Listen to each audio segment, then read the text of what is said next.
குடும்பம்ன்றதே ஒரு கோவில் மாதிரி இருக்கணும், சண்டை சச்சரவு இல்லாம.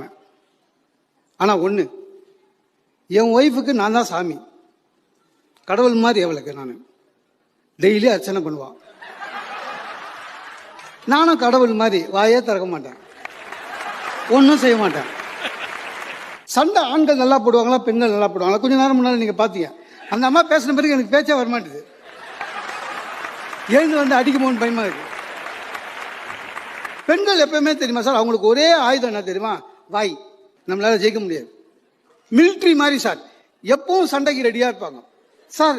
நம்மளை ப்ரொவோக் பண்ற மாதிரி சொல்லுவாங்க, ஆனா மெதுவா சொல்லுவாங்க.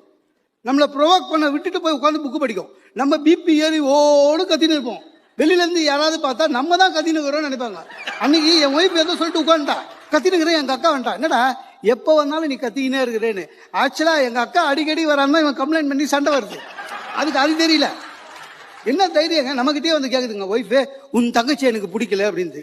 சார் நம்ம என்னைக்காவது ஒய்ஃப் கிட்ட கேட்டுக்கோமா உன் தங்கச்சி எனக்கு பிடிக்கலன்னு? ஒரு நியாயம் இருக்க வேண்டாம் சார், ஒரு அன்பு இருக்க